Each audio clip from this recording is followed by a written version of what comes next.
नमस्कार बच्चों। आज हम इस टॉपिक को बहुत आसान तरीके से समझेंगे और आज के इस डीप डाइव में हमारा जो मिशन है वो है भूगोल के उन बेसिक्स को डिकोड करना जो पूरी दुनिया को एक ग्रिड में बांधते हैं। बिल्कुल। और आज के इस मिशन के लिए हमारे पास एक बहुत ही शानदार सोर्स है। हमारे पास एक मास्टर रिवीजन नोटबुक है जिसमें 15 स्लाइड्स हैं।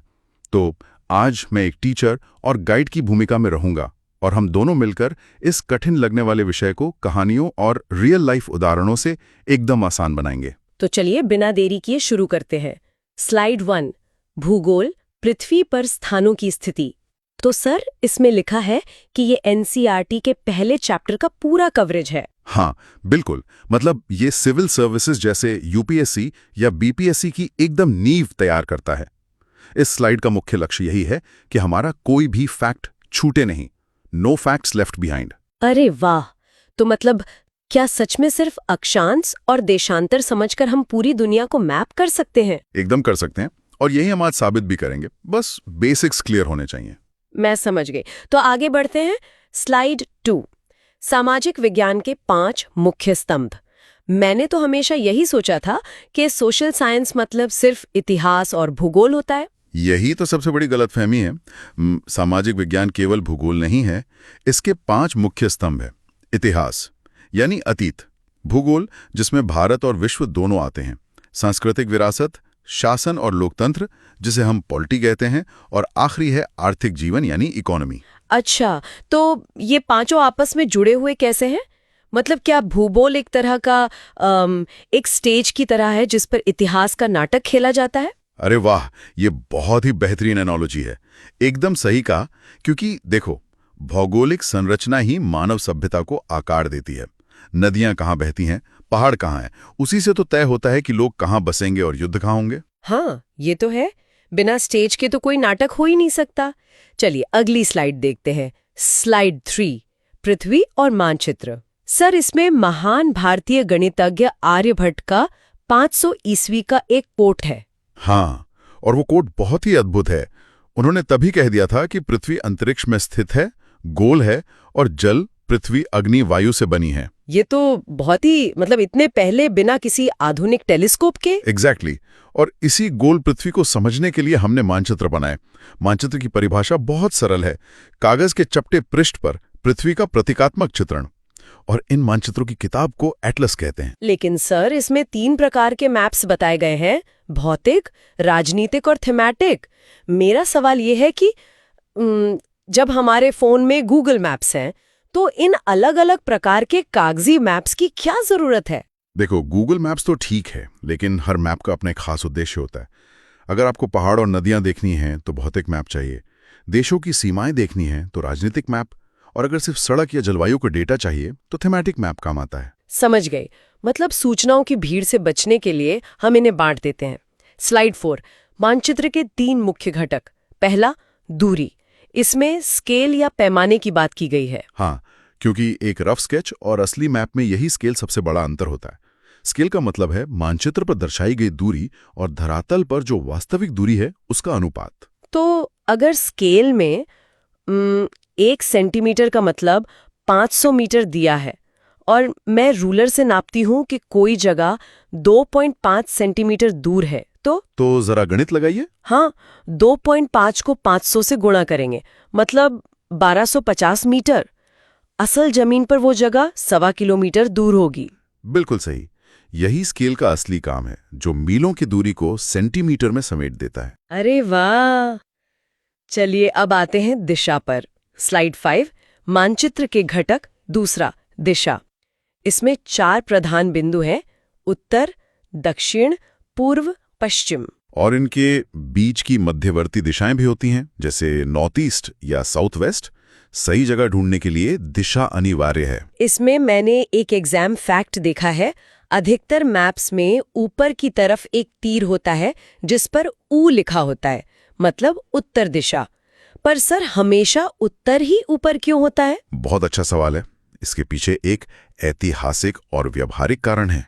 अंतरिक्ष में तो कोई ऊपर नीचे नहीं होता, लेकिन पुराने नाविक उत्तरी गोलार्ध में ध्रुव तारे को देखकर रास्ता खोजते थे, जो हमेशा उत्तर में स्थिर रहता है। ओहो, तो वो उनके लिए सबसे भरोसेमंद पॉइंट बन गया। बिल्कुल। और फिर यूरोपियन मानचित्रकारों ने नक्शे बनाने शुरू किए तो उत्तर को ऊपर रखने की परंपरा बन गई। ये तो बहुत ही दिलचस्प है। अब आते हैं तीसरे घटक पर। स्लाइड 6, मानचित्र के घटक तीसरा, प्रतीक चिन्ह या सिंबल्स। देखो, कागज पर सीमित जगह होती है। बड़ी चीजें जैसे भवन या नदियां हम हूबहू नहीं बना सकते, इसलिए प्रतीकों का उपयोग होता है। भारत में भारतीय सर्वेक्षण विभाग इन्हें तय करता है। जैसे पीओ का मतलब डाकघर और नीली रेखा का मतलब नदी। मुझे लगता है कि इन प्रतीकों से ना भाषा की जो बाधा है वो पूरी तरह खत्म हो जाती है। वो कैसे भला? मतलब अगर कोई व्यक्ति रूस या चीन में है और उसे वहां की भाषा का एक शब्द नहीं आता, फिर भी मैप पर रेलवे लाइन का सिंबल देखकर वो स्टेशन तो पहुंच ही सकता है ना। एकदम सटीक बात बोली। ये प्रतीक चिन्ह असल में मानचित्रों की एक यूनिवर्सल भाषा है। चलिए अब पृथ्वी के असली आकार की बात करते हैं। स्लाइड 7, ग्लोब और निर्देशांक प्रणाली। अब चूंकि पृथ्वी गोल है और ध्रुवों पर थोड़ी चपटी है, तो चपटे कागज पर एकदम सही चित्र बनाना तो मुमकिन नहीं है। बिल्कुल, मानचित्र की अपनी एक सीमा है। इसी कमी को दूर करने के लिए हम ग्लोब का इस्तेमाल करते हैं, जो अधिक सटीक प्रतिनिधित्व है। और उस पर जगह ढूंढने के लिए हमने काल्पनिक रेखाओं का एक ग्रिड बनाया है, जिन्हें अक्षांश और देशांतर कहते हैं। ये तो कुछ शतरंज के बोर्ड जैसा लग रहा है। शतरंज कैसे? जैसे चेस में अगर मोहरे की स्थिति बतानी हो तो हम कहते हैं ना D4। ग्रिड सिस्टम भी तो एकदम वैसे ही काम करता है, कोऑर्डिनेट्स के साथ। बहुत बढ़िया एनालॉजी है। बिल्कुल उसी तरह ये ग्रिड रेखाएं हमें पृथ्वी पर किसी भी जगह का सटीक एड्रेस देती हैं। तो अब इन रेखाओं को एक एक करके समझते हैं। स्लाइड 8, पहला अक्षांश यानी लैटिट्यूड्स, लेटी हुई रेखाएं। हाँ, याद रखने के लिए लेटी हुई मतलब लैटिट्यूड। इसमें जो भूमध्य रेखा है 0 डिग्री पर, वो पृथ्वी को उत्तरी और दक्षिणी गोलार्ध में बांटती है। और ये रेखाएं भूमध्य रेखा के समानांतर पूर्व से पश्चिम खींची गई वृत्ताकार रेखाएं हैं। ध्रुवों की ओर जाने पर ये वृत्त छोटे होते जाते हैं ना। बिल्कुल, उत्तरी ध्रुव पर जाकर तो ये 90 डिग्री का सिर्फ एक बिंदु बन जाती हैं। इसमें एक थर्मामीटर का चित्र बना है। तो क्या अक्षांश का सीधा संबंध मौसम या जलवायु से है? हाँ, एकदम सीधा संबंध है। 0 डिग्री यानी भूमध्य रेखा पर सूरज की किरणें सीधी पड़ती हैं, तो वहां जलवायु गर्म या उष्ण होती है। और 90 डिग्री पर ध्रुवों के पास किरणें तिरछी हो जाती हैं, तो वहां बहुत ठंडी या शीत जलवायु होती है। अच्छा, तो अक्षांश से मौसम का पता चलता है। दूसरा, देशांतर यानी लॉन्गिट्यूड्स, लंबी हुई रेखाएं।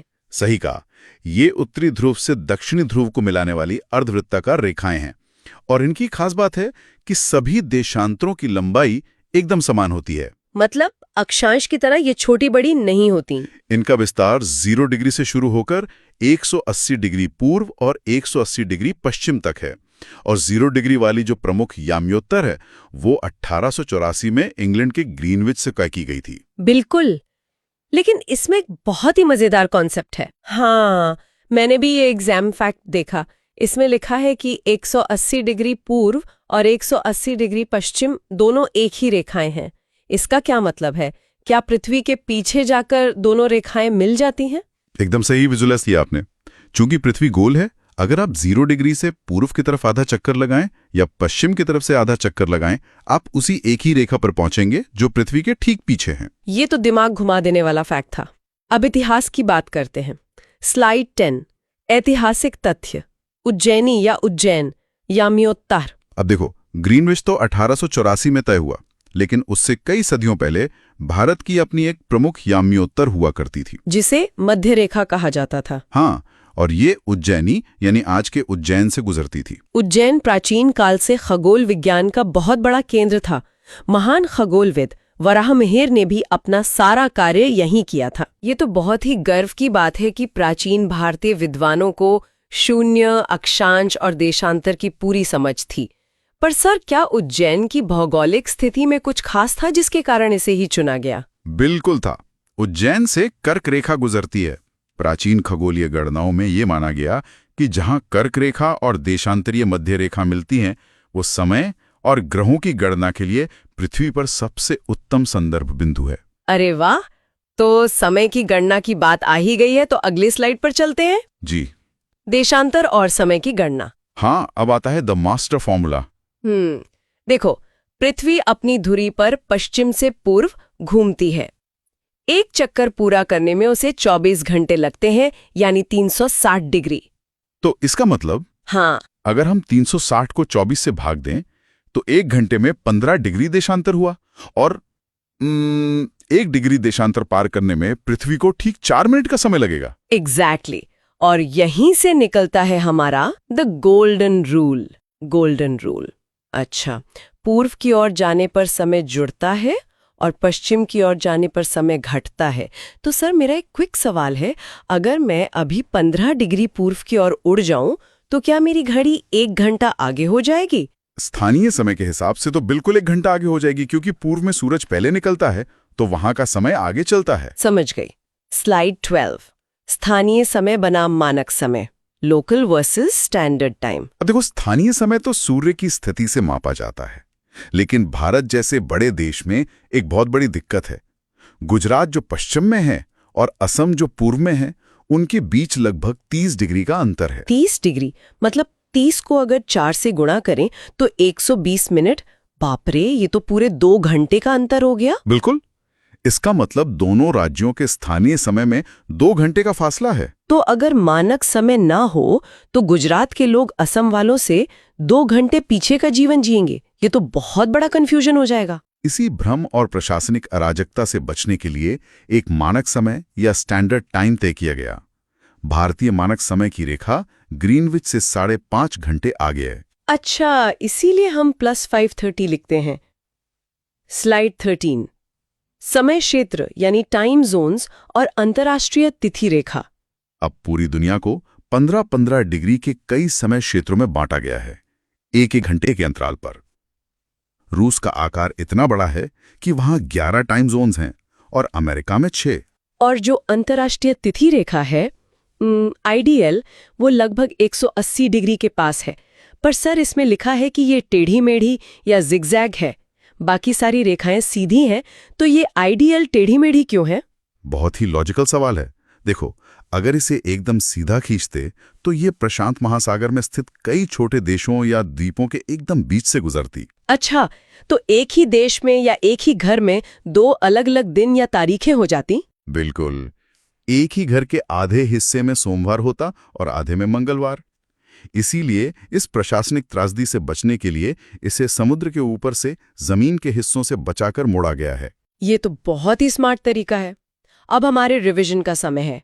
स्लाइड 14, मास्टर रिवीजन ग्रिड, अक्षांश बनाम देशांतर। चलिए क्विक तुलना करते हैं। अक्षांश लेटी हुई रेखाएं हैं, देशांतर लंबी हुई। अक्षांश पूर्ण वृत्त हैं और देशांतर अर्धवृत्त हैं। अक्षांश समानांतर होते हैं, देशांतर नहीं होते। अक्षांश की लंबाई ध्रुवों की तरफ घटती है, पर देशांतर की लंबाई हमेशा समान रहती है। और मुख्य उपयोग, अक्षांश जलवायु निर्धारित करता है, जबकि देशांतर समय और तिथि बताता है। सर, ये ग्रिड तो एक बेहतरीन चीट शीट है। परीक्षा से ठीक पहले सिर्फ इस एक ग्रिड को देख लेने से पूरा चैप्टर दिमाग में छप जाएगा। बिल्कुल। और अब देखते हैं कि आपको कितना याद रहा। ठीक है, मैं तैयार हूँ। स्लाइड 15, स्वयं को जांचें, सेल्फ टेस्ट। चलो बच्चों, आप भी सोचिए। पहला सवाल, लंदन में दिन के 12 बजेंगे तो भारत में क्या समय होगा? हम पूर्व में हैं तो 5.5 घंटे जुड़ेंगे, यानी शाम के 5:30 बजेंगे। बिल्कुल सही। दूसरा, क्या अक्षांशों की लंबाई समान होती है? नहीं सर, ये गलत है। ध्रुवों की तरफ वो छोटे होते जाते हैं। एकदम सही। तीसरा, क्या देशांतर भूमध्य रेखा के आधे होते हैं? देशांतर तो अर्धवृत्त होते हैं। तो हाँ, ये कथन सही है। बहुत बढ़िया। और आखिरी सवाल, प्राचीन प्रमुख यामियोत्तर कहाँ थी? ये तो मुझे बहुत अच्छे से याद है, उज्जैनी, यानी हमारे उज्जैन में। शानदार। आपको मिलता है चैप्टर 1 मास्टर का खिताब। अरे वाह, थैंक यू सर। तो आज हमने मानचित्र के घटकों से लेकर स्केल, दिशा, अक्षांश, देशांतर और समय की गणना तक का पूरा सफर बहुत ही मजेदार तरीके से तय किया। बिल्कुल। और अब सुनने वाले बच्चों के लिए एक क्विक रिवीजन टास्क है। आप खुद सोचकर बताएं कि 1 डिग्री पार करने में पृथ्वी को कितना समय लगता है? पूर्व से पश्चिम यानी ईस्ट टू वेस्ट घूमने लगे तो क्या हमारा सूरज पश्चिम से उगेगा? और क्या तब ग्रीनविच के पूर्व में जाने पर समय घटने लगेगा? इस पे खुद विचार कीजिए।